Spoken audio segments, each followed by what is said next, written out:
warm welcome, very warm welcome to all of you. Covid pandemic की वजह से बहुत दिन से घर के अंदर मैं कैद रहा और इस वजह से अपनी कार्डियोवैस्कुलर हेल्थ की चिंता सताने लगी. मेरी ब्लड प्रेशर की मेडिकेशंस मुझे शुरू करनी पड़ी और लगा कि अब अपनी कार्डियोवैस्कुलर हेल्थ का ध्यान देना चाहिए. इसलिए मैंने आज से डिसाइड किया कि कम से कम एक 3-4 किलोमीटर की मॉर्निंग वॉक शुरू की जाए. तो सुबह बहुत जोश के साथ तैयारी हुई और निकल दिए साहब मॉर्निंग वॉक के लिए. अपनी हार्ट रेट चेक की. रेस्टिंग हार्ट रेट जो एक हेल्दी इंसान जो मेरी उम्र का होता है उसकी 60-65 रेस्टिंग हार्ट रेट होनी चाहिए if your cardiovascular health is good. मेरी रेस्टिंग हार्ट रेट 80s में आने लगी है, आप देख ही सकते हो. तो ये 80s में रेस्टिंग हार्ट रेट आना मेरे लिए एक शौक है. कुछ 5 साल पहले शायद 60-65 से ऊपर नहीं हुआ करती थी, पर अब बढ़ गई है. ये पैंडमिक के असर हो रहे हैं. इसके अलावा और भी बड़े इंटरेस्टिंग चेंजेस कुछ नोटिस किए अपनी हेल्थ में और मुझे लगा कि ये सुधारने की ज़रूरत है. तो आज हम ये बात करेंगे मेरी cardiovascular health, Chinese bamboo tree और साथ ही साथ IIT JEE एंड नीट की तैयारी, जिसके बारे में मैं हमेशा ही बात किया करता हूँ. तो आपको लगेगा कि इन चीज़ों में कनेक्शन क्या है, तो कनेक्शन भी जोड़ेंगे. वीडियो को आखिर तक देखें. तो साहब चल दिए मॉर्निंग वॉक के लिए.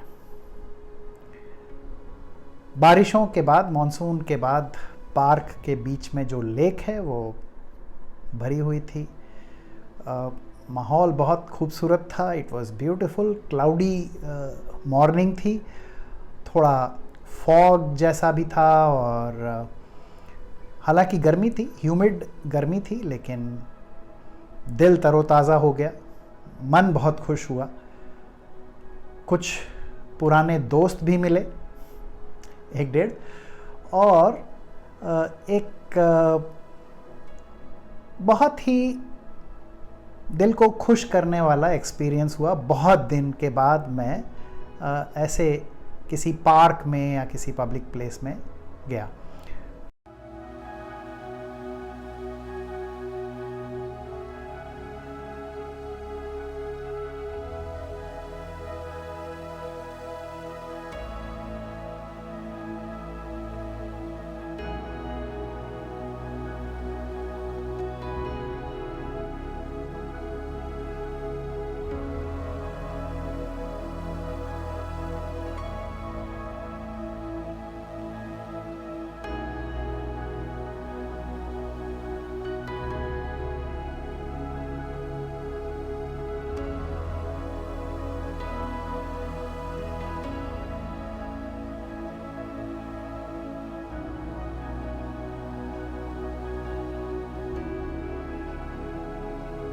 पिछली बार जब मैं घर से बाहर निकला था तो वो अप्रैल के शुरुआत में निकला था. उसके बाद से ये सेकंड वेव आई और घर से बाहर निकलना ही नहीं हुआ.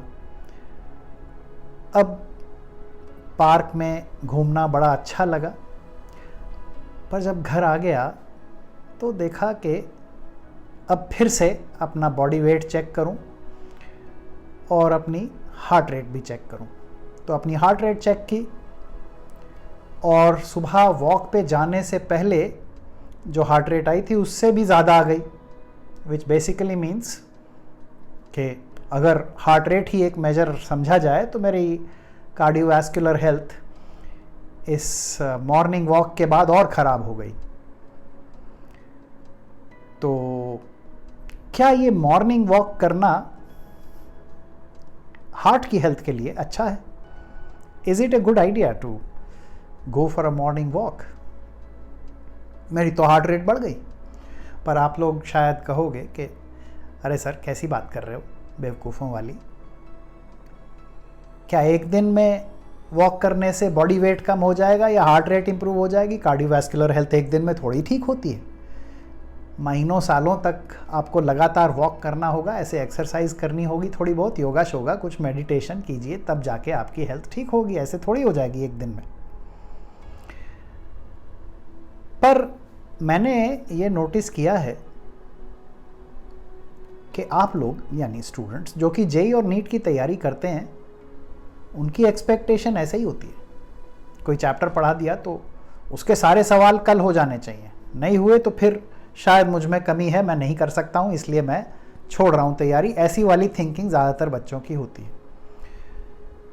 और ये थिंकिंग उतनी ही गलत है जितनी मेरी ये थिंकिंग कि एक दिन की मॉर्निंग वॉक से कार्डियोवैस्कुलर हेल्थ सुधर जाएगी। इतनी ही गलती आप भी करते हो जब आप ये सोचते हो कि एक चैप्टर पढ़ा और उसके सारे सवाल हो जाएंगे। जब तक वो आपके खून की गहराई तक नहीं पहुंच जाएगा, सवाल नहीं होंगे।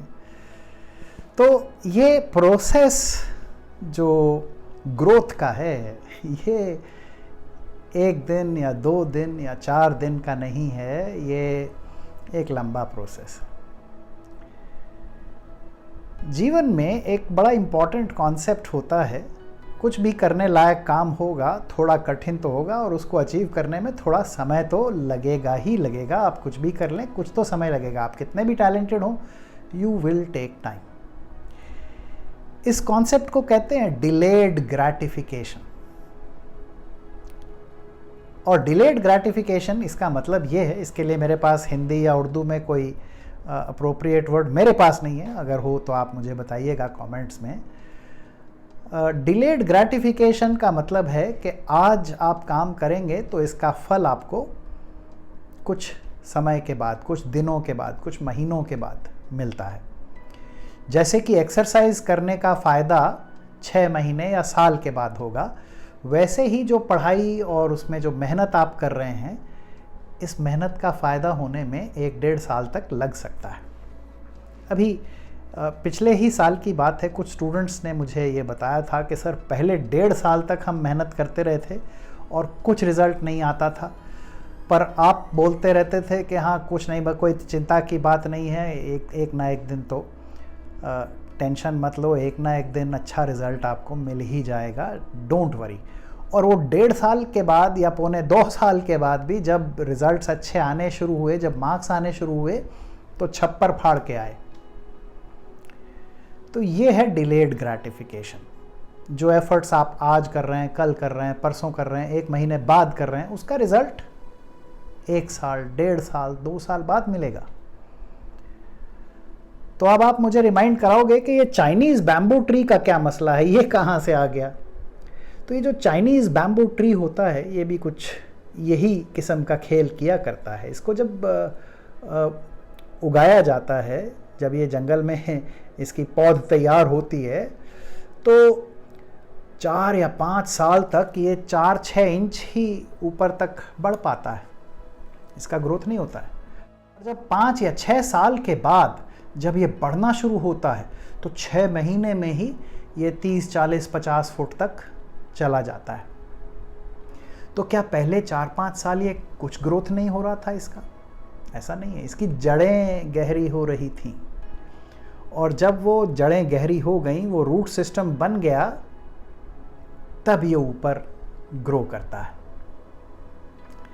एग्जैक्टली यही चीज़ हमारे अंदर के इंटरनल डेवलपमेंट की भी है। हमारे मानसिक जो मेंटल डेवलपमेंट है हमारा, उसकी कहानी भी ऐसे ही होती है। वो भी धीरे धीरे ही होता है, एकदम से नहीं हो जाता है। इसमें भी डिलेड ग्रैटिफिकेशन है। इस डिलेड ग्रैटिफिकेशन को ना समझने के कारण इम्पेशेंट होके पढ़ाई लिखाई और उसका एफर्ट छोड़ दिया करते हैं बच्चे, और इस वजह से ही दे डोंट मेक इट। इसलिए मेरी आपसे सजेशन है, please understand delayed gratification, remember the Chinese bamboo tree, and remember my cardiovascular health. इसके लिए भी कुछ प्रार्थना वगैरह आप कर सकते हैं, शायद उससे भी थोड़ा असर हो जाए। तो thank you very much for listening to my rant. Let's meet again.